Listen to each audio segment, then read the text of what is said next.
February 1945. Eastern Germany. The field hospital trembled with each distant explosion. Margaret Fisher, 26 years old, pressed gauze against a soldier's shattered leg. Her hands no longer shook. 3 years of war had turned trembling into precision. Around her, the converted barn reeked of gangrene, chloroform, and desperation. She had volunteered as a nurse in 1942, believing she could make a difference. Now, surrounded by dying boys who called for their mothers in their final moments, she wondered if difference meant anything at all. The hospital held 40 beds. That morning, 73 wounded men lay crowded on blood-stained straw. Margaret moved between them like a ghost, offering morphine she barely had, changing bandages she couldn't waste, whispering comfort she didn't believe. Schwester, a young corporal, his intestines barely contained by her hasty stick. Am I going to die? Margaret looked into him. 18, maybe 19 years. Not today, she lied, knowing he had hours at most. The war had taught her that kindness sometimes wore the face of deception. By noon, the artillery thunder grew closer. The surgeon, Dr. Hauptmann, grabbed her arm.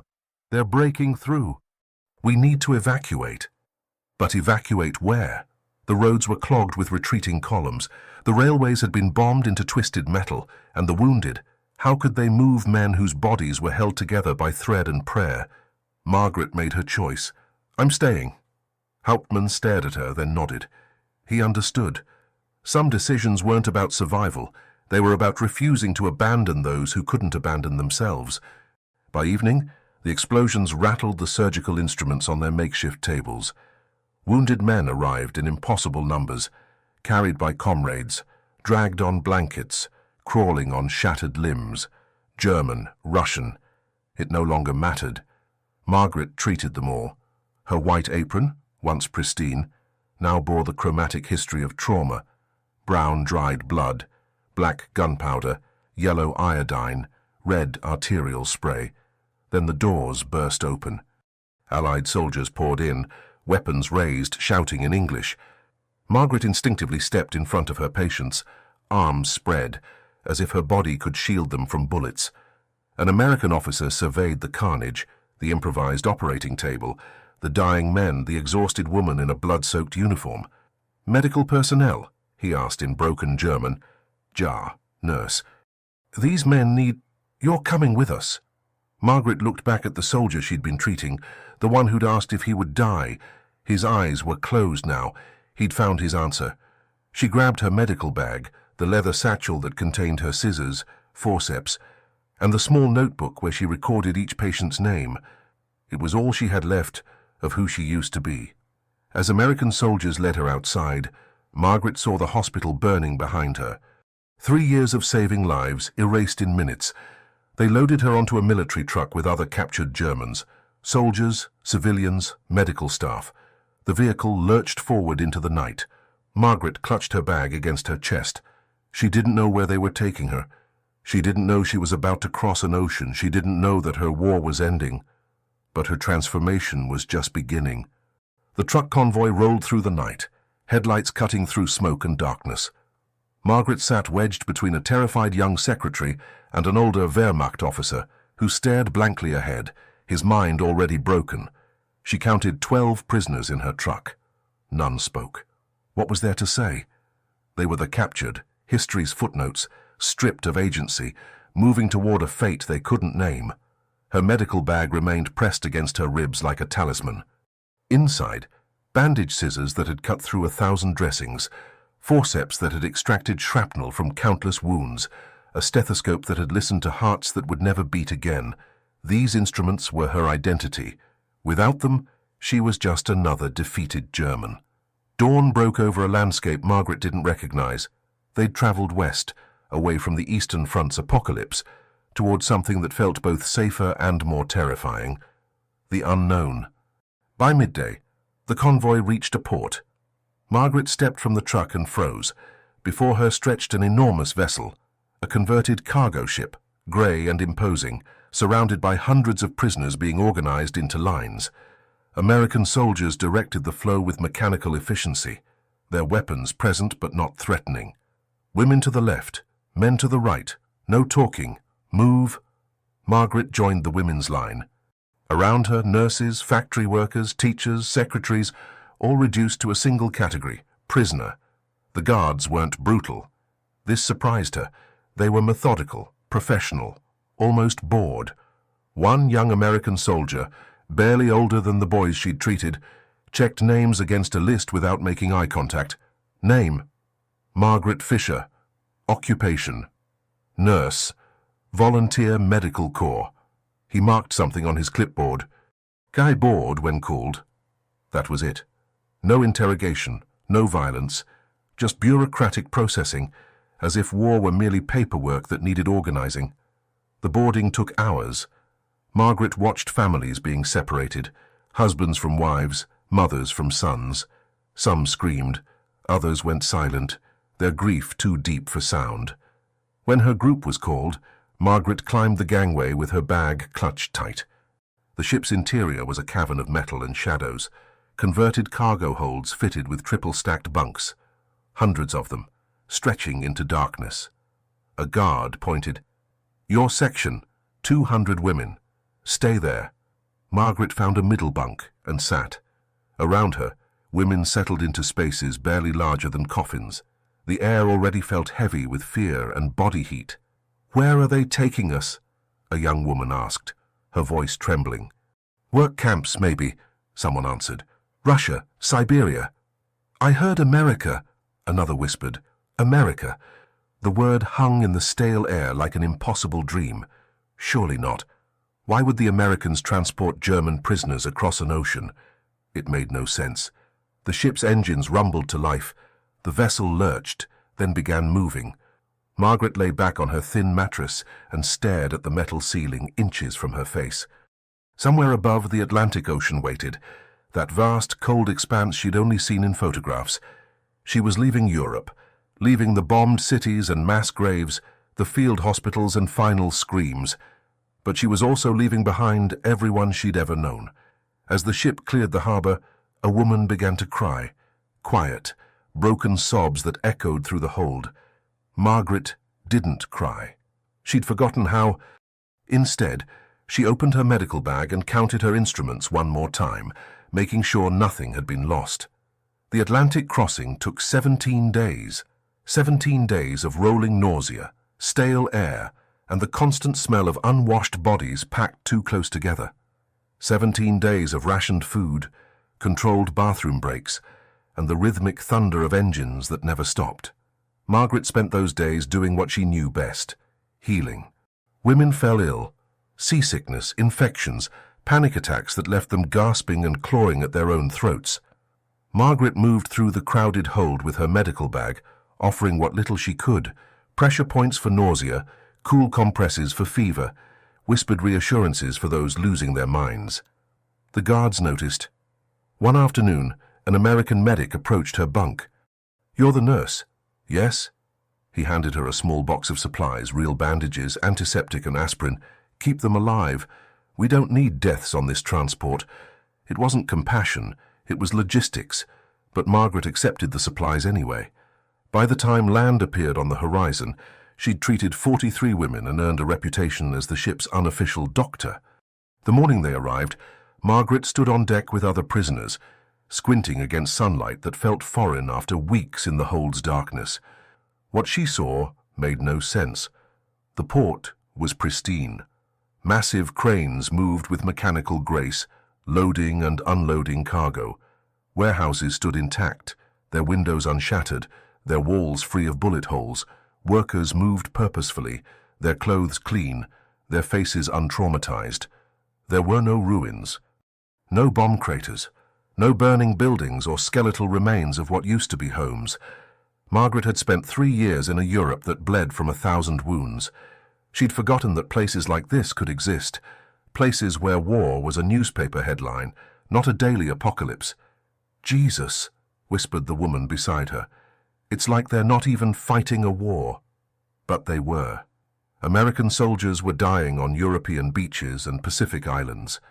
Yet here, thousands of miles from any battlefield, life continued with an abundance that felt obscene. The prisoners disembarked in organized groups.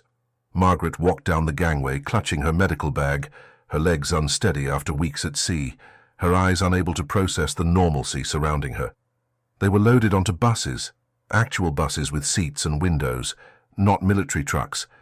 The vehicle drove through a city Margaret couldn't name, past shops with full windows, restaurants with customers, children playing in parks without fear of aerial bombardment.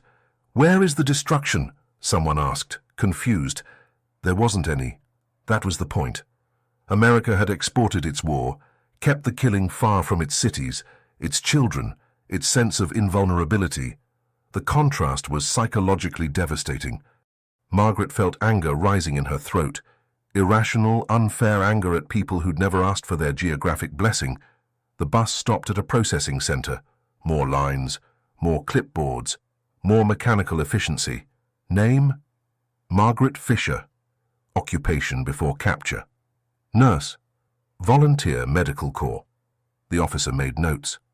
Medical experience. 3 years. Field hospitals. Trauma surgery assistance. Emergency care. He looked up for the first time, actually seeing her. "We'll note that." They took her bag, not permanently, just for inspection, but watching it disappear through a door felt like losing a limb. When they returned it 30 minutes later, everything was accounted for. Every instrument, every bandage, even her notebook with patient names. Margaret was given a uniform, grey cotton, prisoner identification number stitched on the chest. She was assigned to a transport heading inland. As the truck pulled away from the processing center, Margaret looked back at the city one last time. Somewhere in this impossible, untouched land, she would learn what it meant to be the enemy in a country that had never known invasion. The camp appeared through morning mist, like something from a fever dream. Rows of wooden barracks stretched across cleared land, each structure identical, painted the same dull green. Fences surrounded the perimeter, not electrified, Margaret noticed, just chain link topped with barbed wire. Guard towers stood at intervals, manned but not menacing. It looked nothing like the concentration camps she'd heard whispered about in Germany. This was something else entirely. Organized, clean, disturbingly functional. The truck stopped. Women filed out, squinting in autumn sunlight. "Welcome to Camp Crossfield, Tennessee," an officer announced in accented German. "You will follow rules. You will work. You will be treated according to Geneva Convention. Any questions?" No one dared ask. Margaret was assigned to Barrack 7 with 40 other women. Inside, metal bunk beds, thin mattresses, wool blankets, a potbelly stove. Sparse, yes. Inhumane, no. The first shock came at dinner. The mess hall served actual food, not the watery soup and moldy bread she'd survived on at the front, but protein, vegetables, bread that wasn't sawdust. Margaret stared at her tray, genuinely confused. "Is this a mistake?" the woman beside her whispered. It wasn't. This was standard prisoner ration, more food than most German civilians were seeing in 1945. Margaret ate slowly, each bite a reminder of the moral vertigo she couldn't shake. Her family was starving in bombed-out Germany while she, the prisoner, ate better than she had in years. The routine established itself quickly. Wake at 6, roll call at 6:30, work assignments at 7, lunch at noon, more work until 5, dinner, lights out at 9. Margaret expected hard labor, digging ditches, hauling stones, punishment disguised as productivity. Instead, on her third day, a guard appeared at morning formation. "Ton Margaret Fisher." She stepped forward, heart pounding. "You're reassigned. Medical barracks. Report immediately." The camp infirmary was a converted storage building, basic but equipped. Real examination tables, cabinets with supplies, medicine that wasn't 3 years expired. An American medic, Sergeant Williams, looked up from paperwork. "You're the German nurse?" "Yes." 3 years field experience?" "Yes." He gestured around the room. "We've got 500 prisoners here. Half have untreated injuries from combat or transport. The other half are getting sick from adjustment stress. I need help. Can you follow orders and work professionally?" Margaret met his eyes. "I can." "Then you start now. There's a Polish prisoner with infected shrapnel wounds in bed 3. Clean it, dress it, report to me." Just like that, she was a nurse again. Her hands remembered everything. The angle for proper wound irrigation, the tension for suturing, the gentle pressure that meant competence instead of pain. The Polish prisoner watched her work with suspicious eyes that gradually softened. "You're good," he said in broken German. "I've had practice," Margaret replied. By week's end, she'd treated 17 prisoners. Sergeant Williams watched her work with professional assessment, then nodded once, the universal gesture of earned respect. "You'll work here permanently. Same rations, but you get a single room near the infirmary for night emergencies." Margaret moved her few possessions that afternoon, her medical bag, her extra uniform, her notebook. The room was tiny, a bed, a table, a small window overlooking the fence, but it was hers. And for the first time since capture, she felt something dangerous blooming in her chest. Purpose. The first time a guard thanked her, Margaret didn't know how to respond. It was Corporal Davies, young, freckled, homesick. He'd sliced his hand on barbed wire during fence repair. Margaret cleaned the wound, applied antiseptic, wrapped it with practiced efficiency. "Thank you, Ma'am," he said, meeting her eyes. "Ma'am, not prisoner, not German. Ma'am."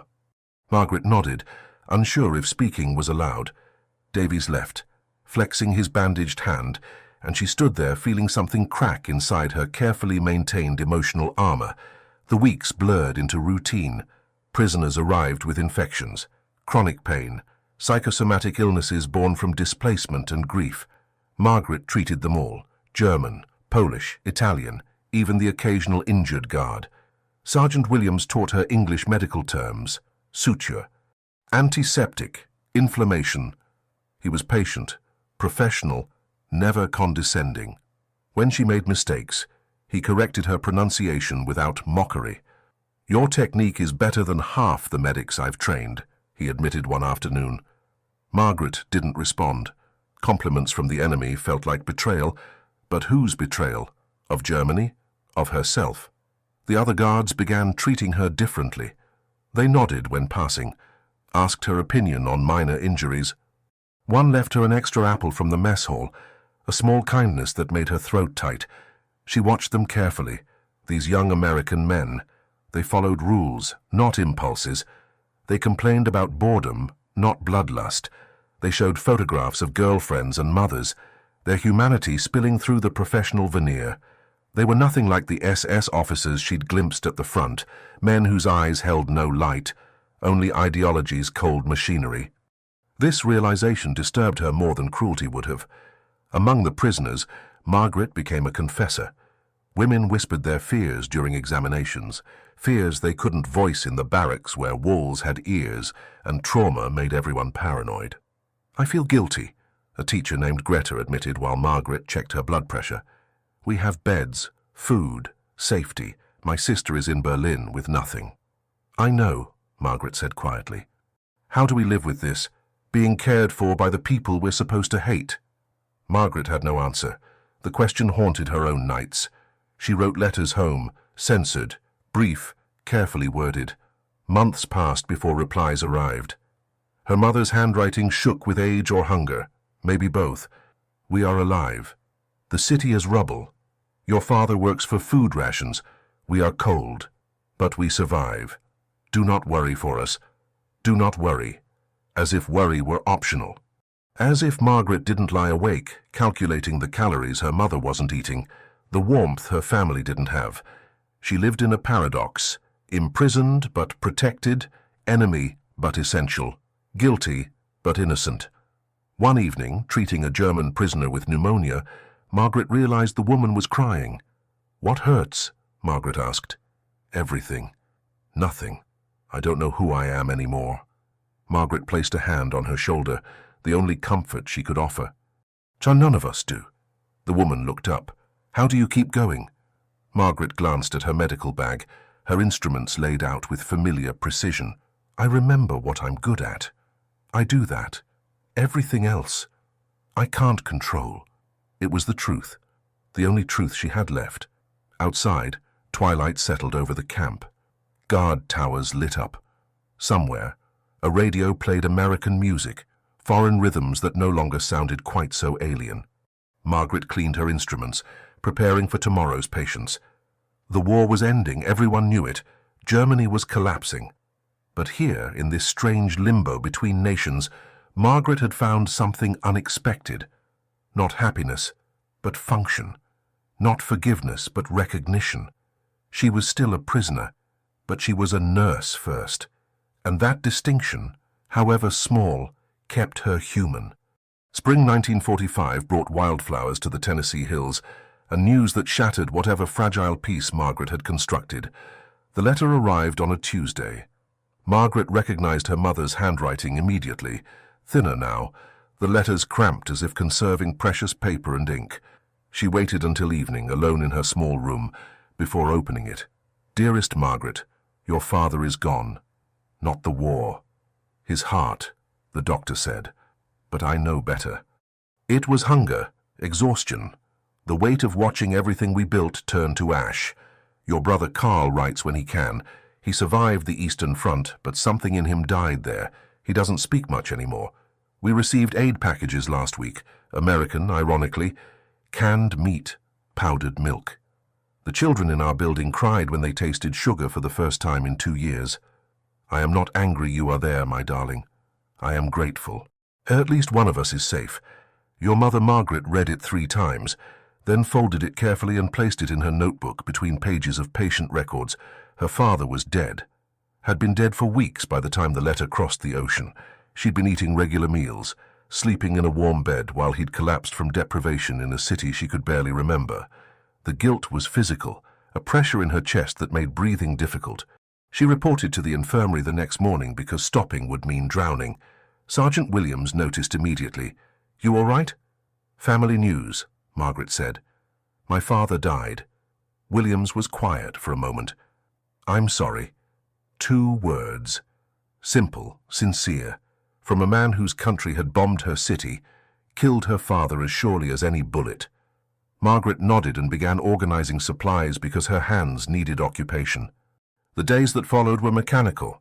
She treated wounds, dispensed medicine, recorded symptoms. At night, she wrote letters she knew would take months to arrive, words crossing an ocean to reach people living in conditions she could no longer fully imagine. Other women received similar news. The mail became a source of dread, each letter potentially carrying fresh grief. Some women stopped writing entirely, unable to bear the guilt of their relatives' safety. Margaret kept writing. It was penance, perhaps, or stubbornness, or the only thread connecting her to a life that felt increasingly unreal. May brought whispers through the camp. Germany had surrendered. The war in Europe was over. The announcement came during evening formation. Prisoners stood silent, processing the information. Some wept. Others stared blankly.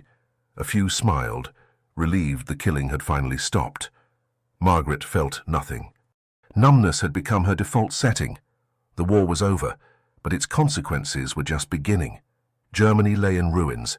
Millions were dead. Millions more displaced, starving, traumatized beyond measure. And Margaret stood in a Tennessee camp, healthy and fed, while her family picked through rubble for survival. That night, alone in her room, she finally cried, silent tears that offered no relief, only acknowledgement of a wound that would never fully heal. She was alive. Her father was not, and no amount of nursing could cure the survivor's guilt that had become her constant companion. Summer passed into autumn. The camp's rhythm continued. Patience, routines, the slow erosion of identity that came from existing in perpetual limbo. Then, November 1945, the announcement, repatriation would begin. Margaret stood with other prisoners in the assembly hall, listening to an officer explain the process. Transportation would be organized by nationality, region of origin, documentation status. It would take months. They needed patience. Patience. As if they hadn't already spent a year suspended between worlds. Those wishing to remain in the United States may apply for asylum, the officer added. Cases will be reviewed individually. Several women whispered excitedly. America meant opportunity, distance from devastation, a chance to forget. Margaret said nothing. Her family was in Germany. Whatever remained of her life waited there, buried in rubble. December arrived with cold rain. Margaret's name appeared on a repatriation list, departure scheduled for January, weather permitting. Sergeant Williams found her in the infirmary, organizing supplies for whoever would replace her. "You're really going back?" "It's my home." "Home is a pile of broken buildings and starving people." Margaret looked at him steadily. "Then they need nurses." Williams nodded slowly. "You're stubborn, I respect that." He handed her a package: medical supplies, antibiotics, bandages. "Unofficial donation. Don't tell anyone." Margaret accepted it, throat tight. "Thank you." "You're a damn good nurse, Fisher. Any hospital would be lucky to have you." It was the highest compliment he could offer. Margaret clutched the package and allowed herself a small smile. January 1946. The repatriation ship was smaller than the one that had brought her, a converted troop transport, decks crowded with prisoners finally going home. Margaret stood at the rail as America's coastline disappeared into grey horizon. A year and a half she'd spent here, a year and a half of strange safety while her country bled. The Atlantic crossing was rougher this time. Storms battered the vessel, but Margaret barely noticed. She was returning to devastation, and no amount of preparation could soften that reality. They arrived in Hamburg on a freezing February morning. Margaret walked down the gangway into a Germany she didn't recognize. The port was functional but skeletal, hastily repaired, surrounded by bombed-out warehouses. People moved like ghosts, hollow-eyed, wrapped in whatever clothing they could scavenge. Transportation was arranged, trucks carrying repatriated prisoners toward their registered home cities. Margaret climbed aboard, her medical supplies hidden in her bag. Williams gift her only valuable possession. The journey revealed Germany's wounds in methodical detail. Every city they passed showed the same devastation: collapsed buildings, makeshift shelters, children with distended bellies and ancient eyes. Margaret's city appeared through dirty truck windows. She'd prepared herself, but preparation was meaningless against reality. Entire neighborhoods had been erased. Streets she'd walked as a child ended in rubble mountains. The hospital where she'd trained was a hollowed shell, its walls standing only through structural stubbornness. The truck stopped at a displacement center. Margaret gathered her bag and stepped into the cold. Somewhere in this broken landscape, her mother waited. Somewhere in these ruins, life continued its stubborn insistence. Margaret took a breath, adjusted her bag strap, and began walking.